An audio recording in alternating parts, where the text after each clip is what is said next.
in this video, we're going to look at a range of websites that you can use for assessment, particularly well for assessment for learning strategies. Now, there are more than this, but I wanted to look at these 7 in particular for the range of abilities that they offer you, or the range of features that they offer. And I thought I'd talk about each one of them based on different features. So we're going to look at which types of questions you can ask. We're going to look at whether you need to use student devices or have them in a computer room, or whether it's the teacher that needs devices. Are they competitive, which might lead to increased engagement, those sorts of things. So we're going to look at each one of these and compare them based on some of these key features. I'll do a separate video on each one, but I thought it would be helpful for you to be able to make an informed decision about which one you're going to use and how it might fit into what you're trying to do. So if we first look at the types of questions you can ask.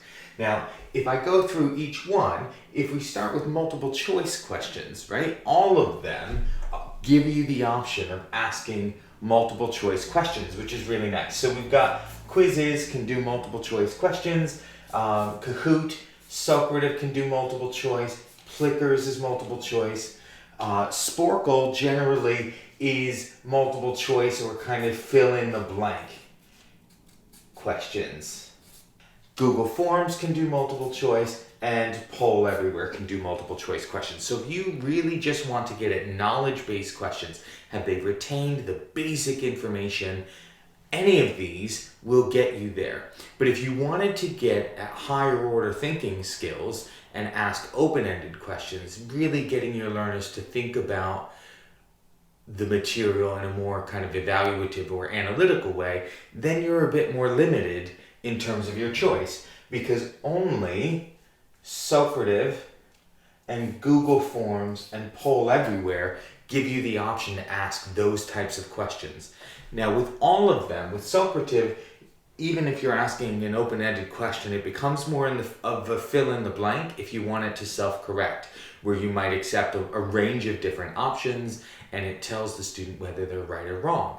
With Socrative, though, you can also do questions that you are really much broader. They can put in a complete sentence or a short answer, and then you review them as a class. With Google Forms, you can correct those yourself and send them back out to students. And with Poll Everywhere, again, you can review them as a whole class. Now, Kahoot also allows for open-ended questions, but only on the paid side. So you have to have a paid account or a pro account in order to be able to get to the open-ended questions. Quizizz, Plickers, Sporkle don't really have those kind of higher order thinking questions that you can ask. The next thing you might want to think about is, who do you want to be using a device? If you've got a group of students that isn't really trustworthy in using their own devices, or maybe you have students that aren't allowed to have their own devices or their own mobile phones in the classroom at all. So that is going to limit your choice as to which tool you use here.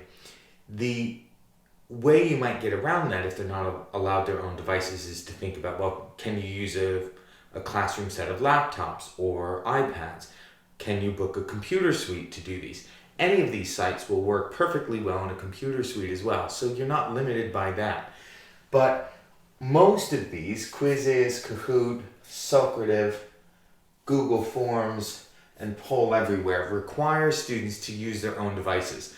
One of the things that's interesting about Poll Everywhere that's a bit different is they don't actually need to use the internet, because Poll Everywhere allows students to respond via text. They can actually send a text in and their response will still go. So if you've got unreliable Wi-Fi, Poll Everywhere may be the one you use. It's been around much longer than most of the rest of them and has kind of come out of fashion in some ways, but I still wanted to keep it on this list for that exact reason, because students can text in their answers. It's a really nice feature to have if your Wi-Fi is a little bit shoddy.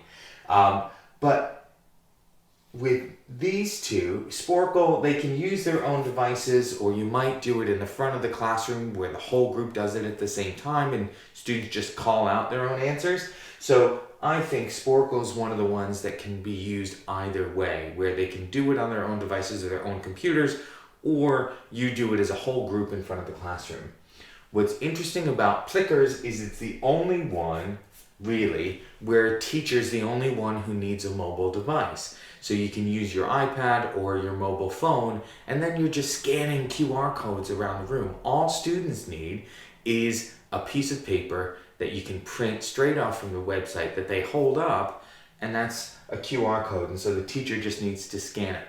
So if you don't have access to student devices or students aren't allowed to use them, then Plickers is the one for you. So you'll want to think about whether that fits into what you need.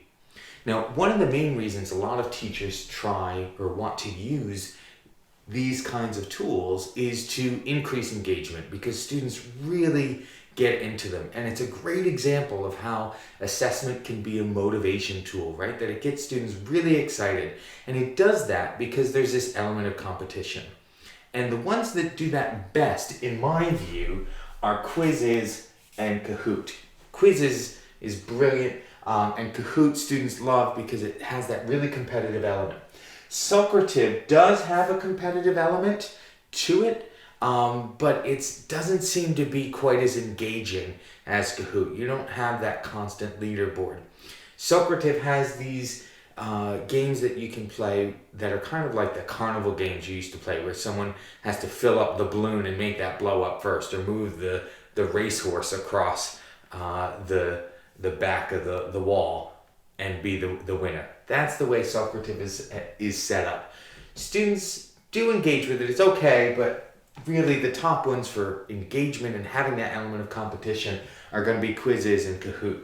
Now, Sporkle, I think, is also fairly good with this because they can compete against each other and anyone else who's ever played the Sporkle game that's there. So if it's a game that's been played by 90,000 people, then you're comparing your results to everyone else who's ever played the game. So that can be really cool. So in terms of competition, if really what you want is to just get students engaged in the content and make the assessment fun, it's really these four that are going to do that best. And the top ones here are Quizizz and Kahoot.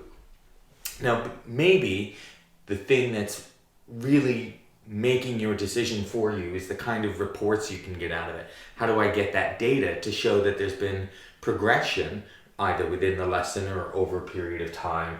And so we got to think about which ones are going to give you the best reports. Now, I think Quizizz does a really good report that you can download into as a CSV file into Microsoft Excel, and that's good. But I love the fact that this gives you a live report as well. So you can see overall class accuracy, you get an idea of which is the toughest question, which question took students the longest, all of those sorts of things. But most of the rest of these also give you some element of a report. Plickers has a report as well. Google Forms, you can even have it create a spreadsheet and you can get graphical analysis out of that spreadsheet, which is pretty cool. And Poll Everywhere gives you some element of a report as well, but only on the paid side. So you actually have to pay for that. Now, if you create an account, if students create an account on Sporkle, you can also get a kind of report that looks like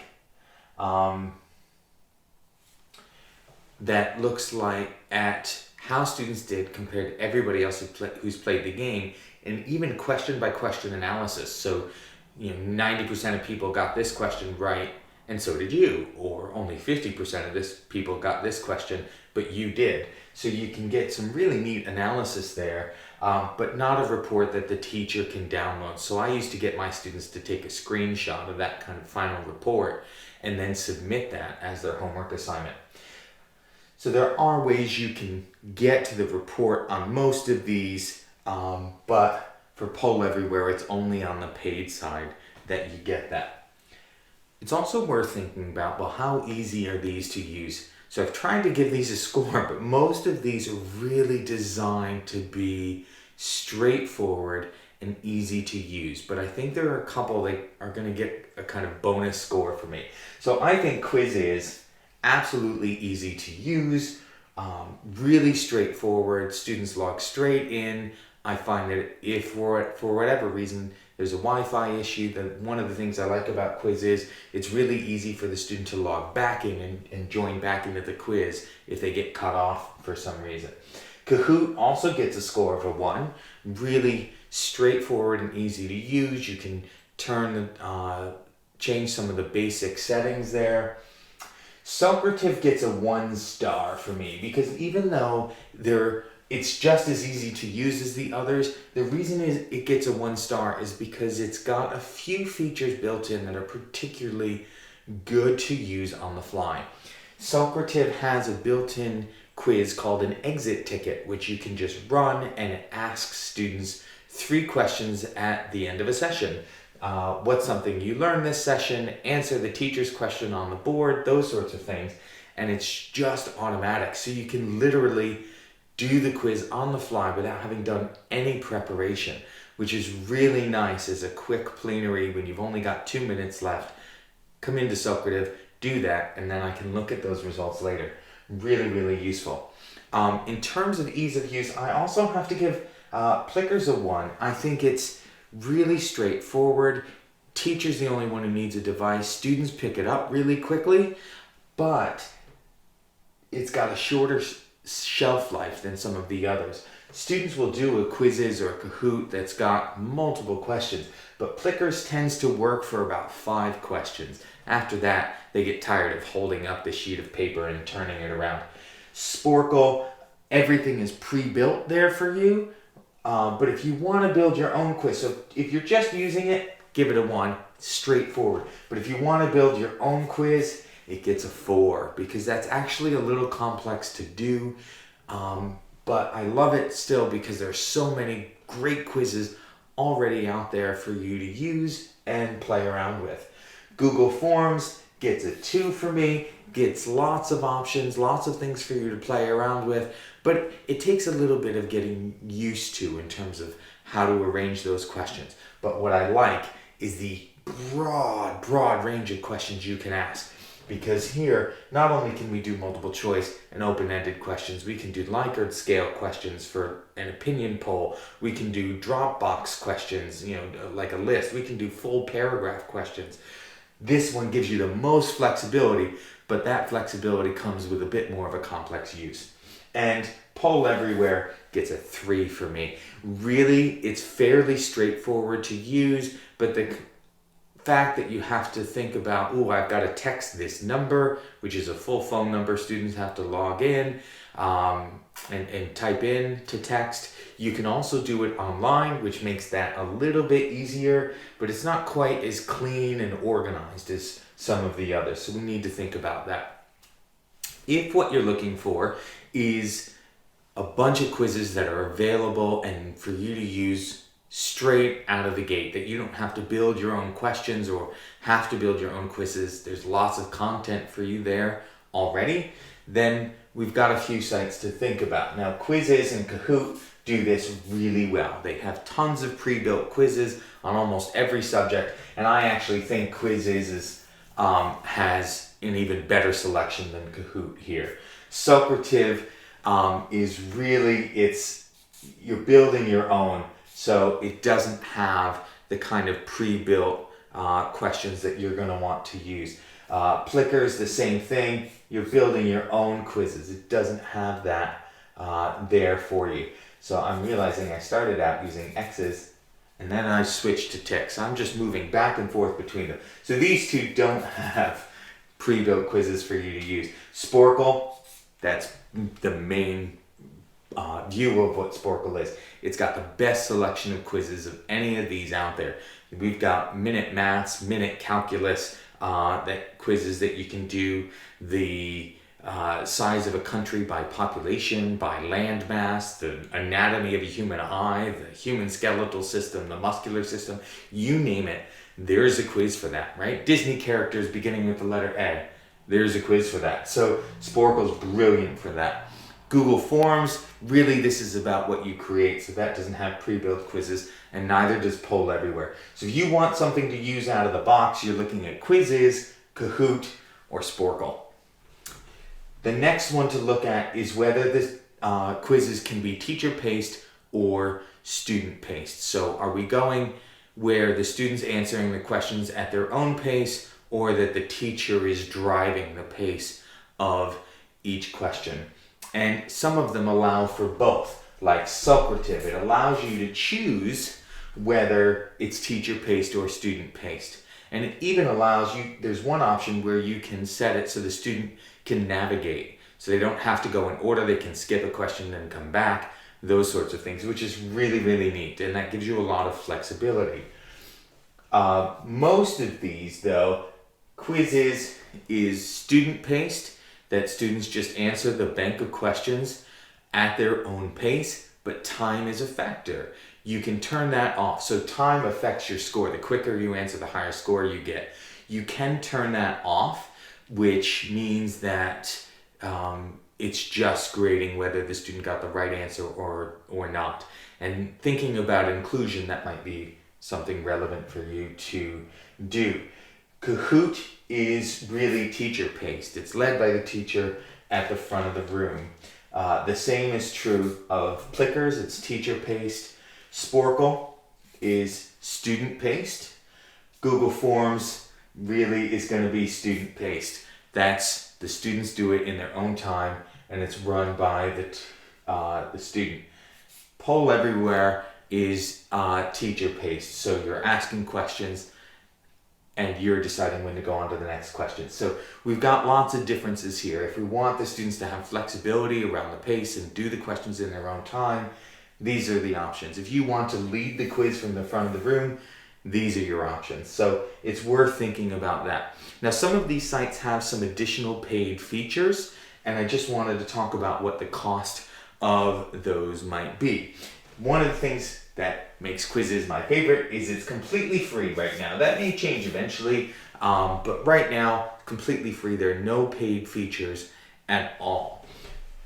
We already said that Kahoot has some additional paid features, and this seems to be in the neighborhood of $2 to $4 a month, right? There are two different levels of pro feature. It's $2 to $4 a month. You can pay it annually as well. Google Forms is completely free. That's all part of Google Classroom. Now, Socrative does have a paid side, and Socrative runs, this one is billed annually at, we're just going to say it's $60 a year. It's $59.99, but it's $60 a year. When you look at Plickers, this also has some paid features, and Plickers runs at $8.99 a month, which gets you some additional reports, classroom sizes, things like that, that's worth looking at. Sporkle itself also has a paid side, which removes ads, really, that's all it does. And this is $4 per month. But the paid feature there is really about removing ads, which can be onerous, but you just close them and you run on. And to keep it free, to me, that's worth it. Now, Poll Everywhere also has some paid features. That runs at about $50 a year. And that allows you to then put your polls straight in the middle of your PowerPoint presentations and things like that, which is really cool feature. But up to you whether it's worth $50 a year.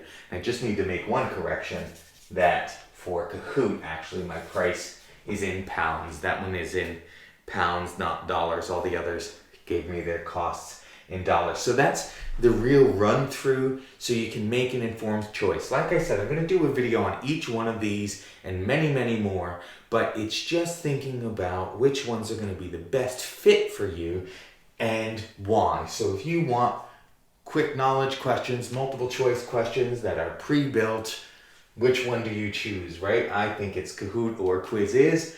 for those. If you don't want students to be using their own devices or you can't get into a computer room, then what you want probably is Plickers. It's also worth thinking about whether you want to be able to set the quiz as homework.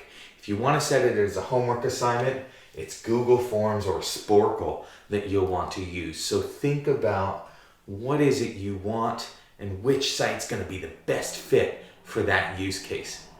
Thanks very much for listening. I hope you found this useful.